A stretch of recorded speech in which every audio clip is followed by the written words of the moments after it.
Manunuzi ya umma kidigitali ni ajenda ambayo imetawala kongamano la 10 la mwaka 2026 ambalo linafanyika kule jijini Arusha, likiwa limeandaliwa na mamlaka ya udhibiti wa ununuzi wa umma kwa maana ya PPRA, na kongamano hilo limefunguliwa rasmi hii leo siku ya Jumatano. Haya yanajiri wakati ambapo serikali imeshikilia kidete swala zima la matumizi ya mifumo ya kielektroniki katika utoaji wa huduma zake mbali katika taasisi za serikali na hata zisizo za kiserikali. Na ndio maana katika uchanganuzi huu, kutokana na mkusanyiko wa wadau mbalimbali kule jijini Arusha, tumetumia nafasi hii pia kuangalia ni kwa namna gani mfumo huu unaenda kufanya kazi, lakini pia mabadiliko ama tija inayokuja kutokea katikati ya hamasa hii ya matumizi ya mifumo ya kidigitali. Na hivyo tunaungana na mkurugenzi mkuu wa PPRA, huyo ni Dennis Simba akiwa kule jijini Arusha. Mr. Simba, tunashukuru kwa kuwa nasi na karibu katika uchanganuzi usiku huu. Asante sana, nami nashukuru kwa kupata fursa ya kunipa nafasi ya kuongea na umma kupitia kipindi chenu pendwa. Sawa. Mmefungua kongamano hili la 10 hapo jijini Arusha, na tumeona kwenye taarifa mbalimbali ni kwamba sasa mnakuja na vitu mbalimbali ambavyo vinataka kuonyesha uhalisia na mantiki ya matumizi ya mifumo hii ya kielektroniki. Kwanza, kuwa katika ufunguzi huu wa kongamano lenyewe imekuwa ni tukio muhimu namna gani kwa PPRA? Kama ambavyo umeona katika taarifa mbalimbali na katika matangazo yetu mbalimbali, hii sio mara ya kwanza. Hili ni kongamano la 10. Tumekuwa tukifanya hivi mfululizo kwa miaka 10 sasa. Unafahamu namba yenyewe 10, ikabidi sasa kwa mwaka huu tuipe msukumo mkubwa, na tutumie fursa hii kuwashukuru wadau wote ambao tumekuwa tukishirikiana nao. Na kama unavyofahamu, tunafanya ili kongamano na huwa tunaliita Procurement Governance Forum. Yaani ni pale ambapo tunatumia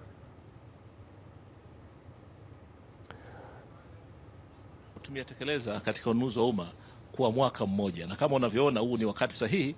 Ni mwezi mmoja tu toka tumekamilisha mwaka wa fedha wa 2025/2026, na mwezi huu wa 7 tarehe 1 Julai tumeanza sasa utekelezaji wa budget ya mwaka wa fedha 2026/2027. Kwa hiyo tumeona ni wakati mwafaka wa kukaa na wadau kupitia kutafakari na kujadili yale yote ambayo tuliyatekeleza katika mwaka wa fedha uliopita. Sawa. Kwenye ufunguzi wa kongamano hili huko Arusha, umeujulisha umma kwamba sasa mmekamilisha moduli maalumu ndani ya mfumo wa kitaifa wa ununuzi wa umma kwa njia ya kielektroniki kwa maana ya NeST. Moduli hii inaenda kuleta upya gani na matarajio inaanza kutumika lini? Sisi tulipopewa jukumu la kujenga na kusimamia mfumo wa ununuzi wa umma kidijitali, tulikuja na mifumo mikuu 6. Hayo ndio yalikuwa maelekezo, na mifumo hiyo ni kuanzia pale ambapo wazabuni wanajiandikisha, pale ambapo moduli nyingine inahusia pale ambapo wazabuni wanashiriki sasa katika mchakato wa ununuzi wa umma, lakini kuna moduli ya usimamizi wa mikataba, kuna moduli ya ununuzi kwa njia ya mnada, lakini kuna katalogia, lakini vile vile na malipo. Kwa hiyo tunaweza kusema huu ni mnyororo, na tunaweza tukasema kwa njia rahisi labda end to end, yani kuanzia kujisajili mpaka malipo, taratibu zote za ununuzi wa umma zinafanyika ndani ya mfumo wa kidijitali. Kwa hiyo taarifa tulioipa umma ni kwamba sasa tunaweza kusimamia michakato yote ya ununuzi wa umma, kuanzia mipango, yani kwa lugha ya kitaalam tunaita mpango wa ununuzi, au kwa lugha ya Kiingereza annual procurement plan, pale ambapo unatangaza kwamba taasisi nunuzi ambayo ni taasisi ya umma kwamba mwaka huu wa fedha ununuzi utakuwa wa gharama kiasi fulani katika maeneo fulani. Sasa hiyo hatua ya kwanza mpaka hatua ya kutangaza zabuni, pale ambapo tunashindanisha wazabuni mpaka kwenye malipo. Kwa hiyo sisi tunafahamisha umma sasa rasmi ununuzi wa umma unafanyika katika hatua zote mpaka kwenye malipo kupitia mfumo wa ununuzi wa umma kidijitali, na sisi tunaita almaaruf NeST, kama ambavyo tumekuwa tukiufikishia umma taarifa hiyo. Sasa Tukichukua mathalan mfano wa mwaka ulioisha wa fedha 2025 2026, ni dosari zipi ambazo mmeziona zinaweza zikawekwa bayana katika mfumo huu wa ununuzi wa umma mpaka naona sasa ujio wa utaratibu huu wa kielektroniki kwenye ununuzi wa umma unaweza ukawa ni dawa ama mwarobaini wa yale ambayo mmeyapitia kiuzoefu? Sisi tunaweza kusema katika lugha rahisi kabisa kwamba shukrani kubwa na muhimu tunaipeleka kwa Mheshimiwa Daktari Samia Suluhu Hassan, Rais wa Jamhuri ya Muungano wa Tanzania, kwa sababu ni katika kipindi chake ambapo alielekeza sasa utaratibu utizamwe upya na iweze kuja utaratibu wa ununuzi ambao utakuwa ni wa kisasa, utaratibu ambao unaleta uwazi, unaleta mazingira sawa, lakini vile vile kuna thamani halisi ya fedha, lakini vile vile kuwashirikisha watu wengi. Na kama unavyoona dhima ya kongamano letu hili linasema kutumia fursa za ununuzi wa umma kidijitali kufikia uchumi endelevu, jumuishi, shindani kuelekea dira 2050. Kwa hiyo ni katika kipindi chake Mheshimiwa Rais Daktari Samia Suluhu Hassan, sisi PPRA kupitia sheria ya ununuzi wa umma mpya, naweza kusema mpya kwa sababu ni sheria ya mwaka 2023 na kanuni zake za 2024, tulipewa jukumu hili la kujenga na kusimamia mfumo. Sasa kama unavyoona, kwa kutumia mfumo sasa kila mtu ana nafasi ya kuona zabuni zote za serikali, na kama unavyofahamu ununuzi wa umma naweza nikarahisisha ni kwamba bajeti ya serikali sasa mwaka huu wa fedha ni trilioni 62.33 na ununuzi wa umma ni takriban 60% mpaka 70%. Kwa hiyo unazungumzia ununuzi au matumizi au uwekezaji wa serikali kati ya trilioni 20 mpaka 30. Ununuzi huu wote kila mwananchi anaweza akauona kwa sababu ni kupitia dijitali na unapita katika kurasa yetu ya mamlaka ambao ni www.ppra.go.tz. Unaweza kuona zabuni zote zinazotangazwa, fursa zote ambazo zipo. Ni sasa jukumu lako, tuna wajibu wa kujiunga na mfumo wa NeST ili uweze kushiriki katika ununuzi wa umma. Kwa hiyo ninachoweza kusema ni kwamba huu mfumo tunaujenga tukishirikiana na wadau, na ndio maana tunakutana kila mwaka ili wadau watuambie changamoto ambazo zipo, wanatupa mawazo na maoni yao ili tuendelee kuboresha. Kwa hiyo naweza nikasema changamoto zote zinafanyiwa kazi kwa wakati, lakini tunapokutana kwa wingi huu kwa mfano katika kongamano hili idadi ambayo imekuja ni zaidi ya watu 1500 na hao ni kutoka katika ngazi mbalimbali za taasisi za ununuzi wa umma ikiwepo kuanzia serikali kuu, yani taasisi ambazo ni wizara, idara, mamlaka mbalimbali, ofisi tawala za mikoa, halmashauri zote unazoziona 184 na taasisi za umma pamoja mpaka kwenye ngazi ya kata. Hawa wanakuja tukutana hapa tuweze pamoja tujadili, kwa sababu ununuzi wa umma ni swala mtambuka na jumuishi. Kwa hiyo sio kwamba PPRA sisi tunawaletea tu maelekezo, hapana. Tunapokea maoni yao na tunayatumia hayo katika kujenga mfumo wa ununuzi wa umma ambao unaleta uwazi, usawa, haki na thamani halisi ya fedha. Kwa hiyo siwezi nikazungumzia matatizo kwa sababu sisi tunasema ni changamoto ambazo zinawasilishwa kwetu na sisi tunazifanyia kazi kwa wakati, na kila katika kongamano huwa tunatoka na resolution, tunatoka na maazimio, na katika kongamano hili tumekuja kutoa majibu ya maazimio 7 tuliyofanya katika kongamano la 9. Kwa hiyo tunataraji tutapokuwa tunamaliza kongamano hili siku ya Ijumaa tarehe 31 tutakuja na maazimio mengine ambayo tutayatekeleza ndani ya mwaka wa fedha wa 26 27, na mwakani inshallah tutakutana tena kuja kutoa majibu ya kazi tuliyoifanya baada ya kupokea maoni ya wadau. Miongoni mwa wadau mnaowalenga ni wananchi ambao wanatoka katika maeneo mbalimbali, ngazi za vijiji, kata na vitongoji. Sasa mnapokusanyika kama hivi, mnazungumza nao nini wananchi wa aina hiyo? Baadhi yao ambao katika maeneo wanayotoka upatikanaji wa mtandao umekuwa si thabiti sana, na hata baadhi ya wawakilishi wao kwa maana ya wabunge wamekuwa wakipaza sauti kwenye vikao mbalimbali huko bungeni jijini Dodoma. Mimi nikuhakikishie kwamba serikali imefanya uwekezaji mkubwa sana eneo hili, na kama unafahamu juzi tu hapa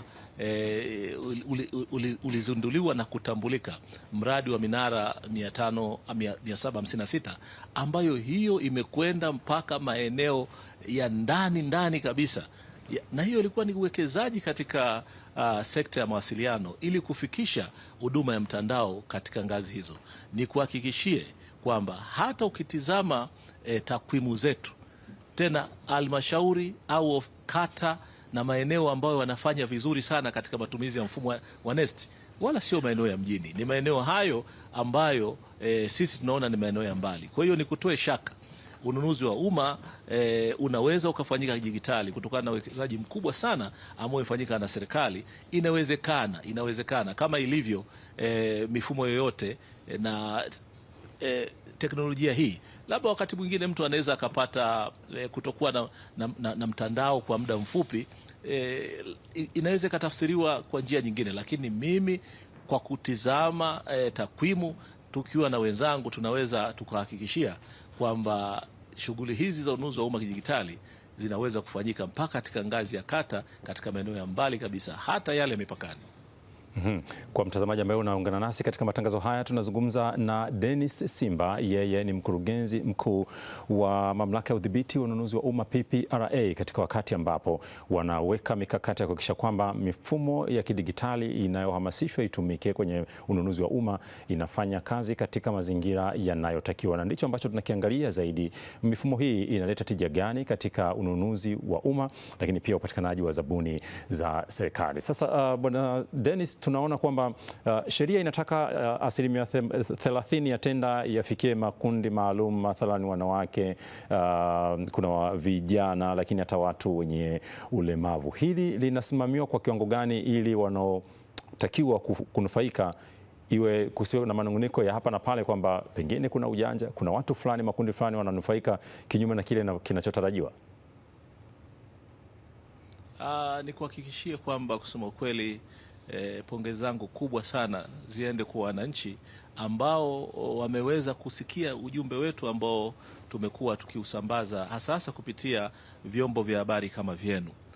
Nikuambie, mwaka jana kipindi kama hiki, pale ambapo tuliendesha kampeni kubwa ya kuleta uelewa kwa wananchi kwamba sheria mpya ya ununuzi wa umma ya mwaka 2023 na kanuni zake za mwaka 2024 zimewatambua, na kupitia sheria hii inaelekeza kwamba asiachwe mtu, yani aachwi mtu hapa.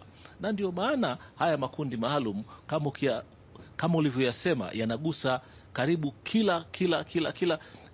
kila washirika katika jamii, kwa sababu ni vijana, wanawake, wazee na watu wenye ulemavu na mahitaji maalum. Na mwaka jana kipindi kama hiki, wale ambao walikuwa wamechukua jukumu la kujisajili katika mfumo wa NeST walikuwa 1100 tu, na ndio maana kupitia kongamano la 9 tuliweka maazimio kwamba tutapokutana katika kongamano linalofuata na hili la 10 tuongeze kasi ya usajili wa makundi maalum ifike takribani makundi maalum 20,000, na kuhakikishia mpaka asubuhi ya leo makundi ambayo yamesajiliwa yamezidi hata ile lengo tulilojiwekea. Tumesajili makundi zaidi ya 24,000, na ukitizama zabuni ambazo zimeshatolewa kwa makundi haya kwa takwimu za leo asubuhi ni takribani bilioni 54, na hizi zimekwenda kwa makundi 11,500 ya vijana, makundi takriban 11,500 ya wanawake, makundi takriban 500 ya wazee, na makundi chini kidogo ya 500, yani 450, hayo yamekwenda kwa watu wenye ulemavu. Kwa hiyo hatusemi kwamba tumeishia hapo, tutaendelea na kampeni hii, na nishukuru sana Wizara ya Maendeleo ya Vijana ambao tumeshirikiana nao, na kupitia mbio za Mwenge tunapita katika halmashauri 184 na maelekezo ambayo yametolewa kama malengo kwa halmashauri zote kuhakikisha kwamba zinasajili makundi maalum katika halmashauri zao yasiyopungua 150.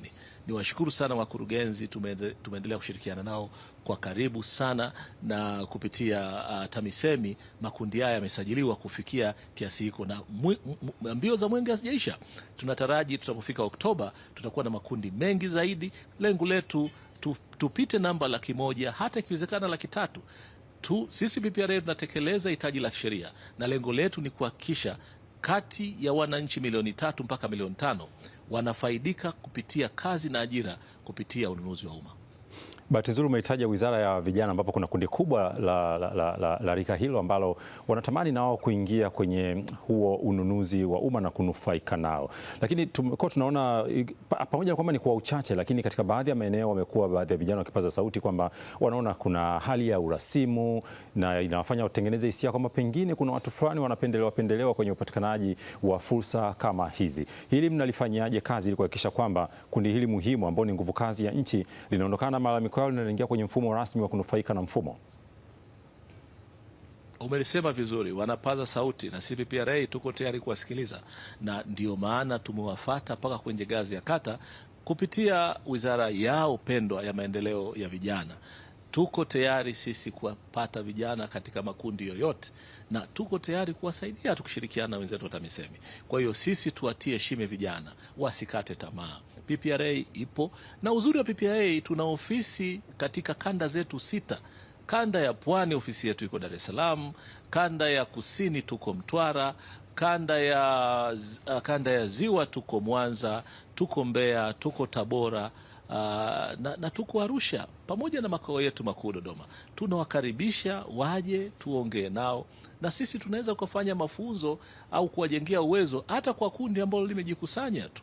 Kwa hiyo mimi nadhani sauti wanazozipaza na nyie ambao mnazisikia vyombo vya habari, tushirikiane kwa sababu hili swala ni la kwetu sote. Kama tunavyosema kuelekea dira 2050 aachwi mtu hapa, na kama unavyofahamu utekelezaji wa sera 2050 70% itatekelezwa na sekta binafsi. Serikali 22% na sisi taasisi za umma kwa 8%. Kwa hiyo tunawahitaji sana hao walio katika sekta binafsi ambao hawajawa rasmi ili tuweze kuwarasimisha na mwisho wasajiliwe kupitia halmashauri na kufikia sasa kuwasajili katika mfumo wa NeST ili waweze kuonekana. Taasisi nunuzi zile kuu ziko zaidi ya 1350 na taasisi za ngazi ya msingi ambazo ni tunazungumzia shule za sekondari zote za serikali, shule za msingi, zahanati, hospitali, ofisi za kata mpaka mtaa ziko zaidi ya 1060. Kwa hiyo tunazungumzia zaidi ya taasisi nunuzi 1062 ambazo ziko tayari, lakini watawaona vipi? Lazima wajirasimishe, wajisajili katika mfumo rasmi wa ununuzi wa umma ambao ni NeST, ili taasisi hizi ziweze kuwaona na kutangaza hizo zabuni, kwa sababu hizo zabuni hasa kwa makundi maalum ya vijana, wanawake, wazee na walemavu zimetengwa kabisa kwa ajili yao. Wakati mnaweka hamasa kubwa ya kutaka kuwa na kundi kubwa la Watanzania kujisajili kwenye mfumo wa NeST na kunufaika na mfumo, inaonekana kwenye jamii Bwana Dennis, bado kuna kundi kubwa tu la wanajamii ambao wanaamini ununuzi wa hizi zabuni za serikali ni wa kundi fulani, watu wenye ukwasi, watu wenye utajiri wao katika jamii. Mnafanya nini kivitendo kubadili mtazamo huu? Sisi tunataka tushirikiane na nyie, na kama unavyofahamu nimekuwa nikigonga hodi sana kwenu, lakini vile vile kwa urahisi, kwa sababu sasa hivi taarifa zote ziko kiganjani. Tunawasihi hao wenye mashaka watembelee kurasa zetu.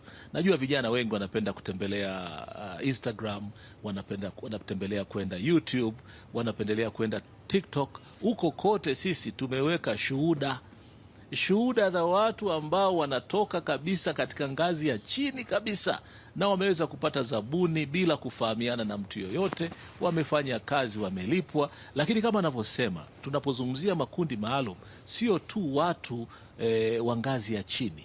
Kundi maalum hii utaratibu uliwekwa kwa sababu wamekuwa wakilalamika kwamba hatuna nguvu ya kiuchumi, unaweza kusema nguvu ya fedha, hatuna experience ambazo zinatakiwa na mahitaji mengine ambayo ni ya juu zaidi, ambayo zamani kabla ya hitaji hili la kisheria ilikuwa lazima uwe na kampuni. Sasa serikali kwa sababu ni sikivu ikasema tunatengeneza mazingira ya kuwalea katika makundi ili muweze kukua, muweze kutengeneza biashara za ndogo, za kati, na mwishoni muweze kuwa makampuni. Nikueleze kitu kimoja, kupitia sheria hiyo ununuzi wa umma, ninapozungumzia makundi maalum ni kwamba kundi maalum kwa zabuni moja inaweza kupata zabuni ya thamani mpaka ya shilingi milioni 500. Kwa hiyo unaweza kuona kwamba hapa sio tu watu wa ngazi ya chini au watu wenye elimu ya kati, hata watu wenye elimu ya juu. vyuo vyetu vinazalisha mainjinia wengi, kwa mfano mainjinia wa maji ambao hawajabahatika kupata kazi, lakini wakijiunga kwenye kundi maalum kupitia taasisi ambazo zina miradi ya maji, zinaweza zikawapa kazi mainjinia hawa wakasimamia baadhi ya miradi ya maji. Na ndio lengo la serikali kuhakikisha kwamba tunazingatia uchumi jumuishi. Lakini kada nyingine zote tunapozungumzia makundi maalum yanaweza kufanya kazi zote. Kikubwa tuzitenge kazi vizuri, na maafisa masuhuli wakishirikiana na wakuu wa vitengo vya ununuzi kujenga mazingira wezeshi ya kuyawezesha makundi maalum. Na sheria hii na kupitia miongozo tuliweka PPRA, kundi maalum halikai hapo maisha. Kundi maalum linafikia wakati tunaweza tukasema kwa lugha ya kigeni lina graduate au linahitimu. Kundi maalum linatoka kuwa kundi maalum kwa sababu limeshapata nguvu ya fedha, limeshapata experience ambayo ilikuwa nalikosa, limeshafanya biashara, na wanapopata zabuni za kufikia bilioni 5, sasa hilo kundi maalum nasema sasa hauhitaji upendeleo maalumu, una uwezo wa kutoka kufungua kampuni na kwenda katika ushindani, na ile nafasi inaachwa kwa makundi mengine kujazia. Kwa hiyo hii ni programu endelevu ya kutengeneza wafanyabiashara ambao watatoka katika ngazi ya kutokuwa na biashara kuja kuwa na biashara ndogo, biashara ya kati, mpaka kuja kuwa na makampuni, lakini lengo waweze kujenga viwanda, kwa sababu Dira 2050 au 2050 inatuelekeza uchumi huu tunaoelekea wa dola trilioni 1 utatekelezwa na sekta binafsi kwa 70%. Makundi hayo unayotaja Bwana Dennis, miongoni mwa vitu ambavyo inaonekana huwa wanavioji mara kwa mara wakizungumza katika mikusanyiko hadhara mbalimbali na hata na vyombo vya habari, wanataja miongoni mwa vitu ambavyo wanaviangalia kwa makini ni kigezo cha mitaji pamoja na dhamana ya kibenki na ile mitaji ya mwanzo. Ni kwa namna gani mnawarahisishia mazingira haya ili kigezo kama hiki kisiwafanye warudi nyuma? Kama unavyoona jinsi uchumi ulivyofunguka, mabenki yanafunguka. Nadhani ni swala taarifa. Mabenki yetu makubwa haya, hata juzi sitasema jina moja, lakini unaona kuna bond imetolewa ya mabilioni ya fedha, na lengo lake kubwa ni kwa ajili ya kuleta mitaji kwa biashara ndogo ndogo, lakini halmashauri zetu zinatoa mikopo ya 10%. Hayo yote ni mazingira wezeshi ya kuwezesha haya makundi maalum kuweza kuifikia mitaji. Mimi niwatie shime wale wote ambao watakuwa na maswali kazi, na hiyo ndio kazi yetu mamlaka. Tuna idara kabisa ya kujenga uwezo na ushauri, ambapo tunakuja kuleta mafunzo. Lakini PPRA sasa hivi tumejinasibu na tunakuja tofauti. Tumeona kwamba tuanze kushirikiana sasa. Tushirikiane na hao wenyewe ambao watakuwa wamejikusanya kwenye kikundi, tuje tuwape elimu, tuwasambaze nchi nzima waweze kufikisha ujumbe. Tunachokiona tatizo kubwa ni kwamba wengi hawana uelewa. Sasa tunataka tushirikiane na taasisi za kiraia, yani CSO, NGOs na taasisi za elimu kama vyuo vikuu na vyuo mbalimbali na hata makundi mbalimbali ambayo yako tayari kushirikiana nasi ili tuweze kufikisha ujumbe huu na kuondoa taarifa ambazo sio sahihi. Kwa sababu lazima kuwe na wajibu vile vile ya wale ambao sheria hii imewaelekea na inataka kuwakuza kiuchumi. Lazima wachukue hatua, wajirasimishe, waweze kufanya biashara na serikali. Bwana Dennis, tubakia dakika moja tukuhitimisha matangazo yetu haya. Ni vyema ukamfahamisha anayetufuatilia hivi sasa kwamba matumizi haya mifumo ya kidigitali, mitandao huwa yana rabsha zake pia, wajanja pia hawakosekani. Ni kwa namna gani mifumo hii inayoweka mfano huu wa NeST unaweza kutambua viashiria hatarishi ambavyo mtu anaweza akataka kuchezea ili anufaike? Sisi tuwaambie kwamba pamoja kwamba tunajenga mazingira wezeshi, sisi ni mamlaka ya udhibiti wa ununuzi wa umma. Ni mamlaka ambayo inasimamia kuhakikisha kwamba sheria ya ununuzi wa umma inazingatiwa ili kuweka mazingira ya uwazi, usawa, haki, ushindani kwa wale wote wanaohusika. Kwa hiyo mfumo huu tumeujenga kwa kutumia hata akili unde, ambapo tunaweza kupata ripoti au taarifa kila siku yanayoendelea, na tunawachukulia hatua, na hatua tunazozichukua hatuchukui hatua kwa upande mmoja tu wa hawa ambao wanatoa kazi, yani sisi tunaoita procuring entities, lakini tunatoa adhabu vile vile kwa wazabuni ambao wanavunja sheria kwa makosa mbalimbali, ikiwemo kuwafungia na kuwatoa kabisa katika mfumo huu ili wasiweze kutuharibia zabuni na kutoshiriki ununuzi wa umma. Kwa hiyo tunawahasa, hakuna sababu ya kufanya hivyo. Serikali pendwa imekupa nafasi, itumie nafasi ya kukuza uchumi wako. Tunakushukuru sana kwa nafasi yako na tukutakie kongamano jema la ununuzi wa umma hapo Arusha. Nakushukuru sana na bado tupo hapa kwa siku 2 tena, na tunawakaribisha, bado hamjachelewa, mje mjifunze mengi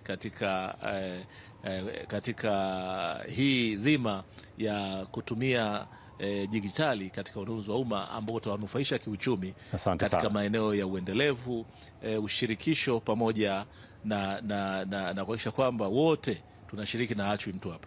Naam, huyo ni Dennis Simba, yeye ni mkurugenzi mkuu wa mamlaka ya udhibiti wa ununuzi wa umma PPRA, ambaye tumezungumza naye kuhusiana na kongamano linaloendelea, lakini hasa tukiangalia tija ya mfumo wa kidigitali katika ununuzi wa umma. Mimi ni Raymond Nyamwihula, asante sana kwa kuwa nasi. Tukutane wakati mwingine katika Uchanganuzi hapa UTV na vipindi mbalimbali tunavyokuletea kwa ajili yako.